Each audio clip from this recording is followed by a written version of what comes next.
Cool. Hello, my name is Antero. I'm the lead developer at Wallscope, and I was asked to talk a bit about the power of machine learning.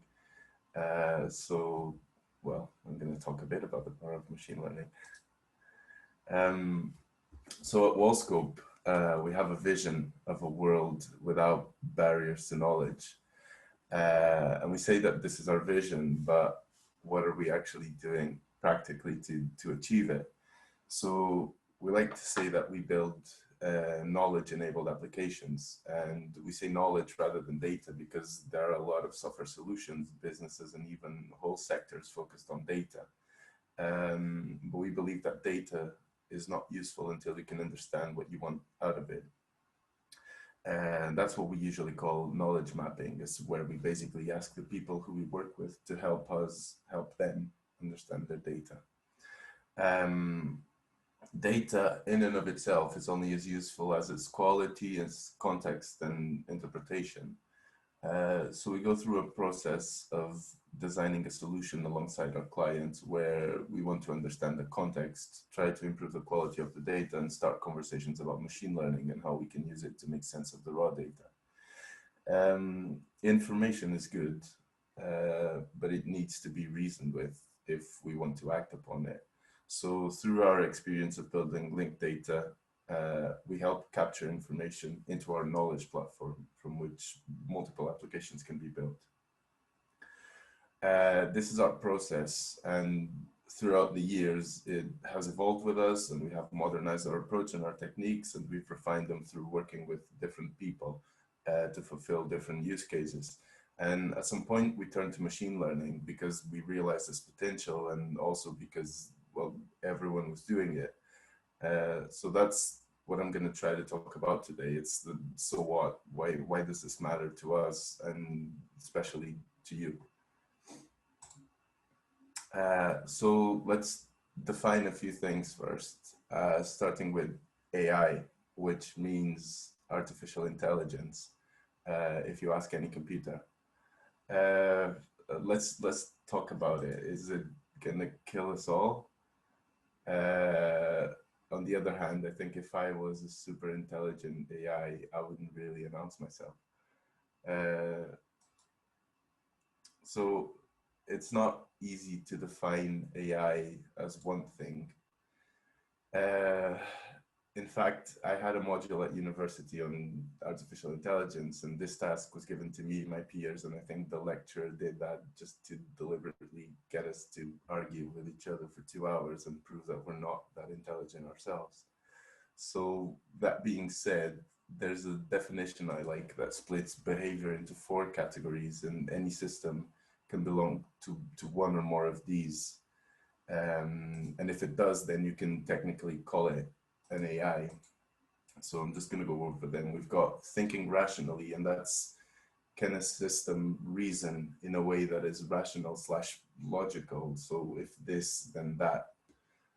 We've got thinking humanly. Can a system mimic the ways in which humans think? So for example, introspectively. Acting rationally, can a system act in a way that is based on the logical analysis of its environment? So if the temperature is above 21 degrees, then turn the heating off. And acting humanly, can a system act in a human way, usually to try to convince humans that it is a human? This is generally called the Turing test, or at least the Turing test is one way of measuring that. So we put a lot of emphasis on systems that can act humanly and fool us into thinking that they're human when we're measuring artificial intelligence. But in reality, that's a very hard task. And we're actually surrounded by a lot of systems that possess characteristics in some or all of the other 3 categories. And that's generally what we mean when we talk about artificial intelligence systems. It's systems that exhibit any combination of these types of behavior. So what about machine learning? The truth is that a lot of people use these terms interchangeably, and they're not really the same thing. A lot of the times when we're talking about AI, and intelligent systems, what's going on in the background is machine learning. So machine learning is basically when we have a lot of data and we use statistical models to try to find and exploit patterns in this data. This is said to be the learning part, and it's when a model learns from existing data to try to predict the outcome of something when seeing a new piece of data. So machine learning can be considered a subset of artificial intelligence, and great progress has been made in that field. Deep learning is also there. Let's not focus on that for now, but keep it in the back of your mind. I think it's going to become relevant because a lot of people are talking about deep learning as well. To understand the reasons why we've seen such an increase in the development of machine learning, it's interesting to look at the history of artificial intelligence as a whole to give some background and context. So AI has kind of a troubled past. The development of AI started out in the 1950s, and it promised to revolutionize the field of computing. People got excited with what could potentially be achieved. This is a period where we get most of the algorithms that we still use today in what I like to call algorithmic AI. This is the kind of artificial intelligence that it's easy to explain because it follows manually programmed procedures. And while it got us very far, and it paved the way to a lot of AI milestones like IBM's Deep Blue, beating Garry Kasparov in 1997, it didn't really fulfill the expectations at the time. So 1974 marks the start of what's called the first AI winter. And during this time, AI was still research, but not a lot because funding wasn't as widely available. And the field had become somewhat distrusted.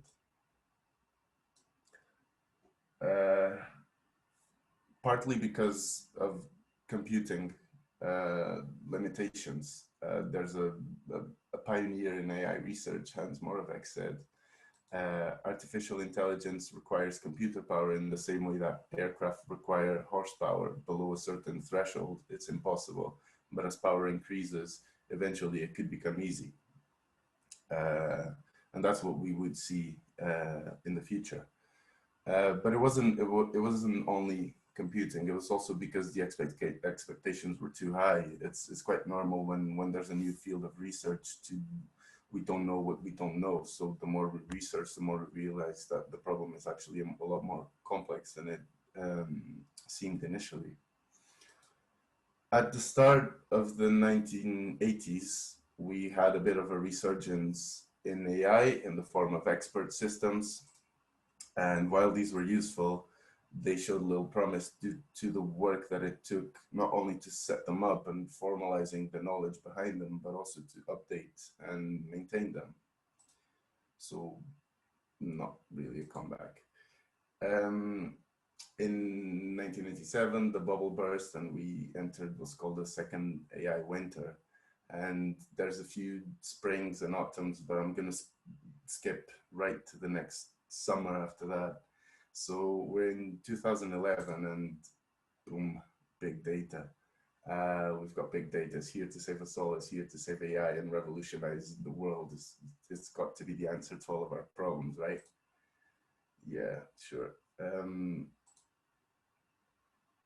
So AI researchers realize that when you have a lot of data and computing power, a lot of the limitations of previous AI applications are not problems anymore.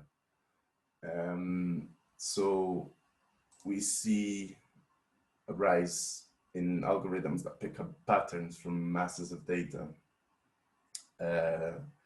When big computers are coupled with big data, we get systems that can act humanly in ways that we had never seen before. Also, we know that the world is tired of experts, and that's also true for AI engineers because working with data is a lot easier than working with people. So ML models that work with data at scale can learn patterns about the world as we see it, about our languages and how we speak them, and even learn patterns of the psychology of how we act in specific situations like shopping, moving around a website, or even a city.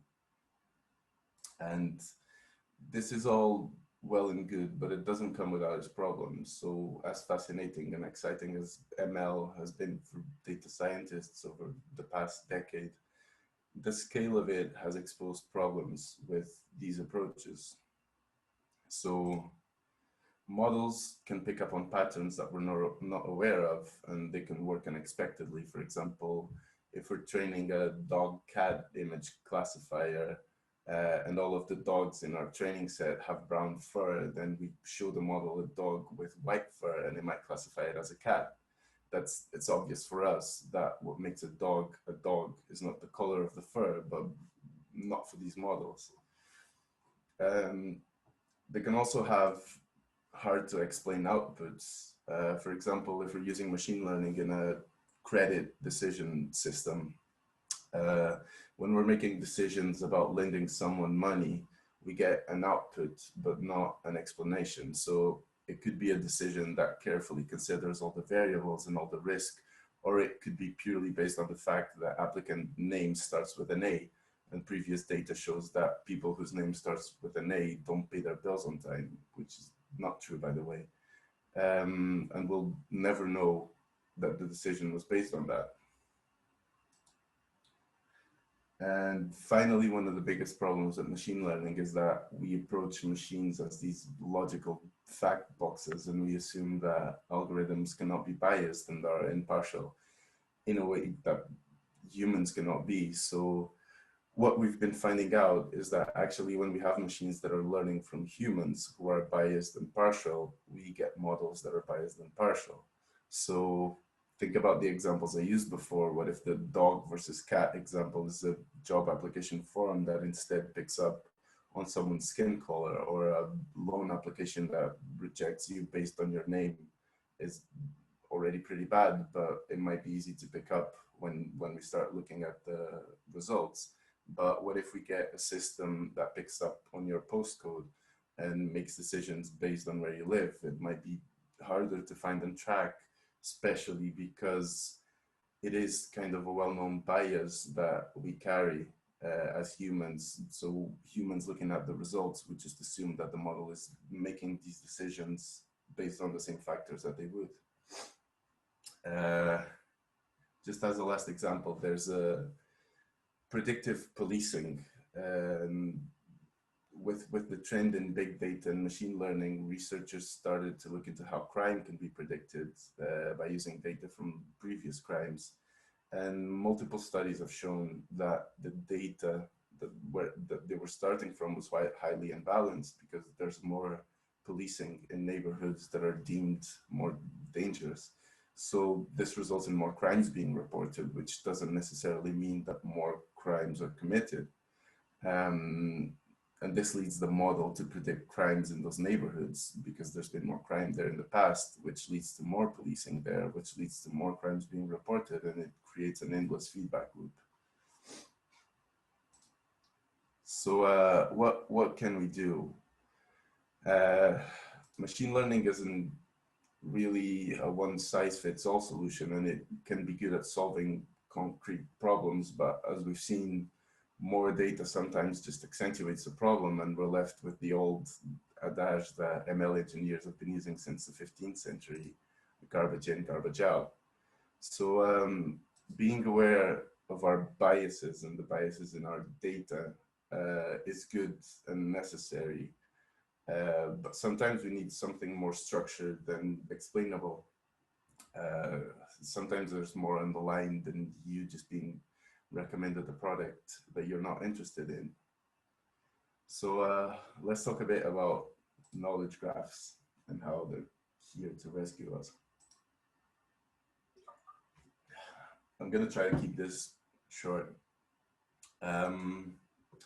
Knowledge graphs are a group of technologies and methodologies that can take many shapes and forms. And for the purposes of this presentation, we're just going to focus on linked data and RDF-based knowledge graphs, mainly because that's what we do and that's what we use. So RDF knowledge graphs are a way of structuring and organizing knowledge. We can define the shape of our data using ontologies, rules and reasoners, and we can even infer facts that are not stored. That's a very important point because it means that from a limited information, we can complete a picture. An example I like to use is there's a knowledge graph that has me and my sister as entities. It stores a fact that says that we're siblings. It also stores a fact linking me to my mother and my father. And finally, it stores a rule that says the two entities who are siblings have the same parents. And let's try to not complicate this with the step-sibling relationships because you don't want to listen to me speak for the rest of the day. So when we ask this knowledge graph who my sister's parents are, even though that information is not stored, it can be inferred, and that is very powerful. So a lot of companies use knowledge graphs in the background, things like Amazon Alexa, Google, among other things. But they don't really like to talk about that. It's almost as if they're scared of mentioning you know who. The reason for this is mainly because they got a bad reputation, knowledge graphs. They're seen as these obscure technologies that are hard to use for developers. Linked data and RDF are regarded as highly academic fields, and while research is good, it doesn't always translate into real world applications, or at least where it does, it doesn't have the visibility of other similar research-led fields. And finally, to be honest, knowledge graphs are kind of hard. It's hard to populate one because it requires structure, and it requires people to agree on a structure, and it requires data to be converted and so on. So looking at machine learning and knowledge graphs, what if there was a way of taking a hybrid approach where we can get the best of both worlds, where the shortcomings of one solution are mitigated by the other? Can we do that? And also, who wouldn't want that? So this can be done, and machine learning can be used to automatically populate a knowledge graph. It's one of the underpinning concepts in the product that we offer at Wallscope called Data Foundry, where basically we can take data, work with people to understand its structure, and then we can automate the process of turning data into a knowledge graph. So we're bringing structure into unstructured data. This is also what Google is essentially doing with web pages. So there's a lot of metadata that is provided in the form of RDF on web pages themselves, thanks to a project called schema.org. And that helps Google come up with those fancy cards you see on the web search. But they've moved past asking people what their page is about. And nowadays, Google can understand a lot more about web pages than what is provided by the author in the form of metadata. And the opposite is also true, where we can use knowledge graphs and knowledge representation to make the ML function easier. So the simplest example is data augmentation. So if we're training a model to classify text entities, for example, we might use training data like Bob Marley is a Jamaican singer. If we template this statement, we can automatically generate millions of statements like Kendrick Lamar is an American rapper, Bjork is an Icelandic singer, and this is all factually correct data that we can then use to train machine learning models. Another example is in simplifying models by putting the onus on the knowledge graph. If we break down complex models into simpler models, for example, the earlier cats and dogs classification problem, if we instead train models to recognize cat and dog features, like for example, cat eyes, shape of the head. And then we have an ontology that describes a cat as having vertical pupils, big whiskers. Then the model can output that an image is of a cat or of a dog with a degree of certainty based on individual features rather than an overall view.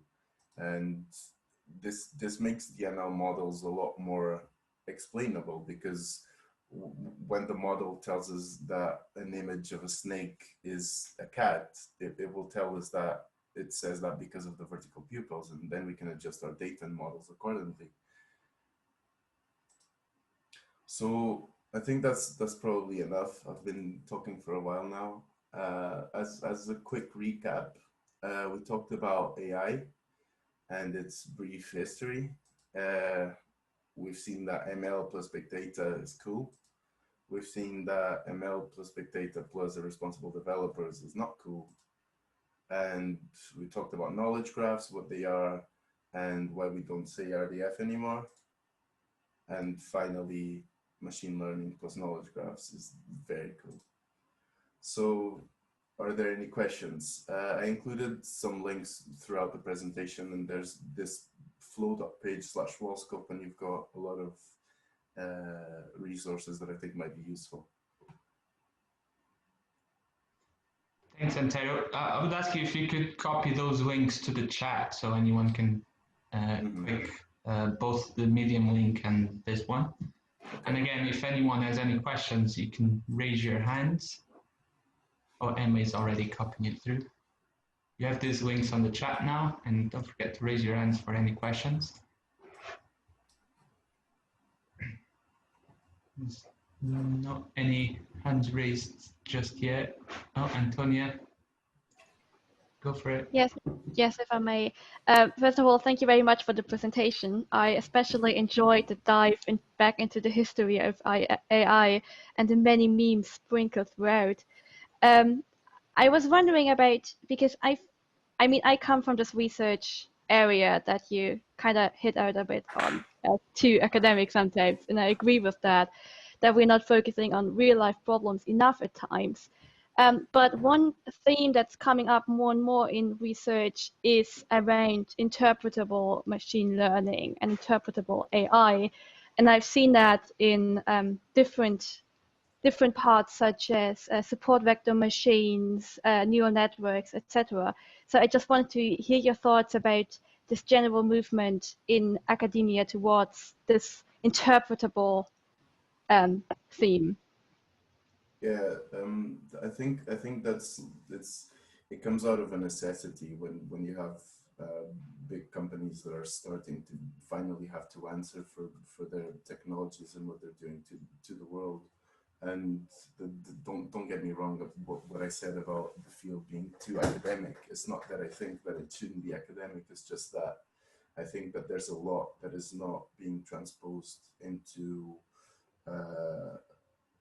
outside of academia, and it's a shame, because these technologies are very useful and a lot of people are using them, but it's just we're not talking about it. About the explainable AI, I think that it's a necessity, and we will have to go there. It's just about figuring what the best way is. And I think that the more complex a model is, the harder it becomes to explain. Like when we go into deep learning and we have multiple layers, it becomes kind of hard to understand what these models are using as basis of their predictions. So my personal opinion is that we can look at supporting technologies like knowledge graphs, and we actually make the model simpler. We actually we reduce the size of the black box, and maybe we have 20 tiny black boxes, but we can kind of see what's going on in each of them. And then we have a supporting system. That being said, I still think it's useful to do any research that can go into explaining deep learning models and all of that, because the truth is not everyone is going to use knowledge graphs, and people are still going to use machine learning. So I think we need a mix of both. Thank you so much. There's no harm done about the research community. Again, if anyone has any other questions, do raise your hands. So Antero, I'll put you on the spot. So what's next? You talked about the history, you talked about what's working, what's not working. What would you say is coming next? Is that a prompt to sell us? Well, Well, I think that it's what I was saying. Like machine learning is just not enough anymore, and we have to use these hybrid approaches, and we have to think about how other technologies can support the machine learning function to mitigate or at least attenuate the concerns of privacy, the concerns of data, and I personally think that knowledge graphs can do a lot towards that, because they can help with the explainability, they can help with augmenting data so you don't need to collect as much data about people. So I think that to summarize, the future is knowledge graphs, and we can already see that there's a lot of interest in the past 2 or 3 years. There's a lot of new tools, some people are actually not as afraid of talking about them anymore. We've got blogs from big companies like Google, eBay is developing their own knowledge graph database and things like this. So yeah, let's see. In the meantime, talk to us, because we do machine learning and knowledge graphs. We have another question from Katie Guthrie. Hi, yes, it's not so much a question as an observation, because in following up on Antonio's question there about interpretable and explainable AI, because that was the subject of a session I ran yesterday all about the need for explainable AI. And I was just going to mention the fact that at that session we had a presentation from Dr. Andy Starkey from Aberdeen University, and it's his specific research area around about explainability within AI. So I just wanted to mention that in case Antonio was interested in following up on it. And I actually had a question for Antonio that I didn't get in quick enough with my raised hand. If that's okay, I'm sorry. Yeah, I'm sorry. It's the wrong presentation, but which was just about kind of the use of it then. So you've done the research, and then how is that going to feed into kind of making a difference or making changes, and what use you foresee for it, or what different uses you foresee for it?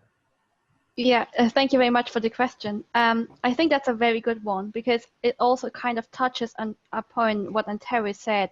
Research only goes so far, and we need people to actually act on it and actually use it in a way that is then benefiting the wider society, even if that sounds maybe too grand in this case. So what I'm doing from my perspective is I'm in conversation with the Scottish Government. So I'm sharing my insights and what I'm working on with them. They have actually COVID network groups that are looking at the use of data during the pandemic.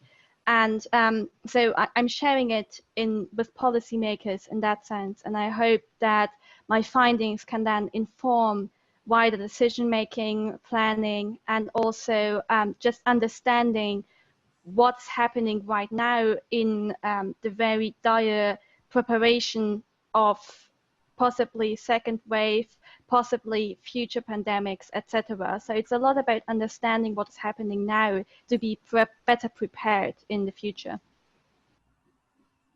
Thank you. We have a question from Michael Donald. So you should be able to unmute yourself now, Michael.